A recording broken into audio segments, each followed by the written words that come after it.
everybody. Dan Illman, Mike Beer, the DRF race of the day for Friday, September the 1st. Race number 4 at Saratoga. We're going to kick off a pick 4 with race number 4. It's the grade 3 Saranac, 3-year-olds going a mile and a 16th on the inner turf. And as you see, the Labor Day sale is upon us.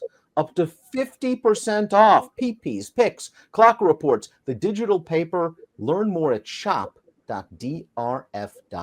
Here's the field for the Saranac. We've got 7 entered on turf. The number 8, Gilmore, is entered main track only. And Mike, the number 2, Carl Spackler, is your 4-5 morning line favorite. Very impressive, winning the National Museum of Racing Hall of Fame earlier this meet. Yeah, he seems like he's, almost certain to go off as an odds-on favorite in here, Dan. His overall form is really strong. The last time we saw him in a really strong edition of the Hall of Fame was his best performance yet. He's faster than these horses right now, and he's also very versatile as far as running style goes, Dan, and there's not a lot of pace in this race. Well, it's a great segue because as we throw up the Timeform US pace projector, I'm not sure who's going to make the lead. You see the gray bar. There's no speed at all in this race. But as Mike mentioned, Carl Spackler has shown the ability to stay close. Whether that's how Tyler Gaffalione and Chad Brown want to play it, we'll find out. But Carl Spackler is going to be up close. The pace won't be fast, and he just might be able to sprint home ahead of these. Yeah, exactly. I mean, he is a horse who has shown speed in the past. And with this kind of a pace projector with no other speed really signed on, probably wouldn't be a bad idea for Tyler Gaffalione to come out of there running. Taking Candy is another horse that can be close to the pace. Let's watch his start at Saratoga earlier this meet, a first-level allowance. I like the fact that when the pace started to quicken up entering the turn, he was able to maintain pace while working out a very good trip from the inside. He gets outside, makes the lead. He's able to hold sway at the wire. He's very lightly raced. He's still learning, but he did get a good trip against this weaker group. He did get a really good trip in here. He's really game at the end here. He's going to catch a really nice bob here to pick up the win because that horse was getting by him at the end. But I really don't want to knock this horse's performance that he's very lightly raced. I think he's run well in all 4 starts so far. He's obviously going to have to improve again against this field, but I don't see why he can't do it. This horse is pretty good. Carl Spackler looked like a winner every step in the Hall of Fame. That's why he's such a short price on the morning line here. He saved ground behind a hot pace. He had to alter course sharply to the outside, turning into the stretch. But once he straightens himself out, he just pretty much runs by these horses with a minimum of fuss. Yeah, so he did get a really good trip in this race. He also won very easily here. This is a strong finish through the final furlong. Once he takes over here past the 16th pole, he's just going to go away from this field. Really good performance. Each of his prior 3 starts, I thought, were good performances as well. He's way the horse to beat. I think you could make a case that the 3 Freedom Trail is slightly dirtied up coming into this one for trainer John Terranova. He showed some ability last year at 2, winning a stakes race. Last time out at the Kent at Delaware, they tried him to go a mile and 3/8 over a boggy turf course, and it just didn't work out for him. The race before that, he was very close to the pace in a good field in the Pennine Ridge, and he faced several next-out winners the start before that. So maybe this is just a good spot for him. I would look at him that way for sure, especially because he feels like he's going to be, a pretty good price in this race. I didn't think he ran particularly well in the Kent. That was a good trip, but maybe that distance is just too far for him. His Pennine Ridge wasn't good either. He got a great trip in that race, and he was just kind of no match. I'm not sure that this is a weaker field, Dan. Maybe it is. I liked this horse early on. I thought his first 2 starts this year were sort of underrated performances without great trips. I don't like his last 2 races that much, though.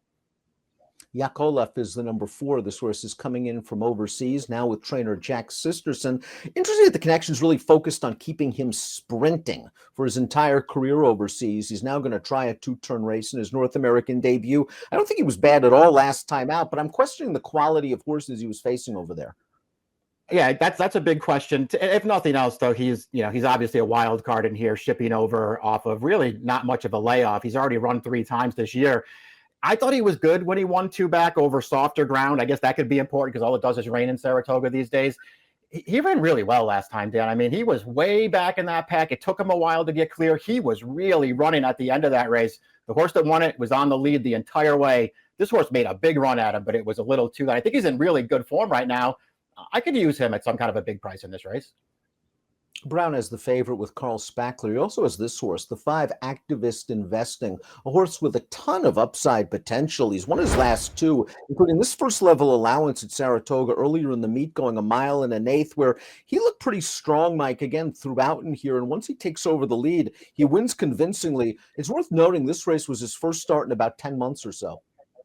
Yeah, his first start off of a pretty long layoff, and it was also going 9 furlongs, and it looks like it's no issue for this horse. And he was handy from the start. He took over, and this horse, who's actually pretty good, the runner-up, a Pletcher horse who's been in really good form, he couldn't get anywhere near activist investing at the end of that race. It was a huge step forward for this horse, who was also pretty good as a 2-year-old, by the way. I mean, all 3 of his starts were good. He took a big step forward off the layoff.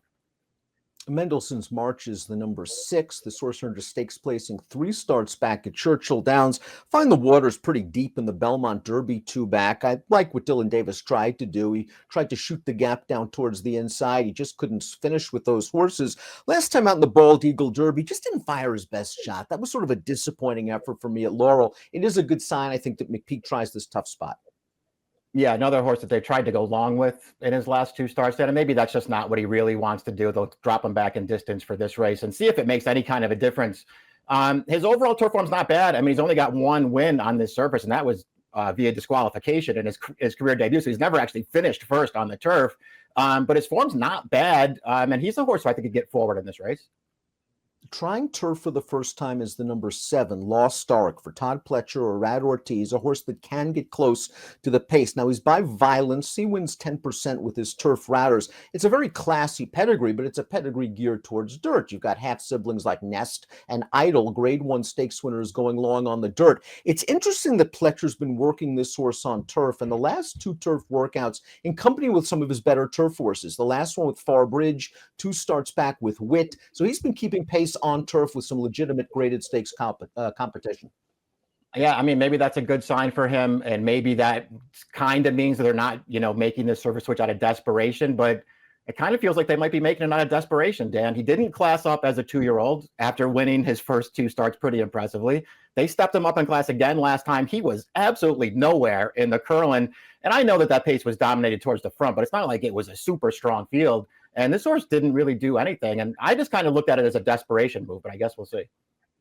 And the main track only entrance, the 8, Gilmore. This horse has run very well against graded stakes competition on dirt. If this horse gets in because it's raced off of the turf, he's a very dangerous contender. Before we get to our top selections, please click the subscribe button on the Daily Racing Form YouTube channel for the latest DRF videos. Top pick time for Friday's race of the day. We both like what we saw from Carl Spackler. I'd like to see a little more, and then I'd like to see him maybe step up and face some even tougher competition down the road.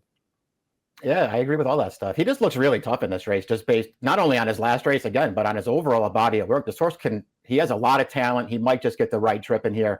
I thought the biggest danger to him in here, Dan, was his stablemate. I'm curious to see what we get from Lost Ark trying turf for the first time. I'm feeling he's going to handle it, but just tough to play horses like that, trying their turf debuts against legitimate stakes horses like Carl Spackler. I'll go 2-7. Mike's going 2-5 in the Saranac Friday's race of the day. Good luck.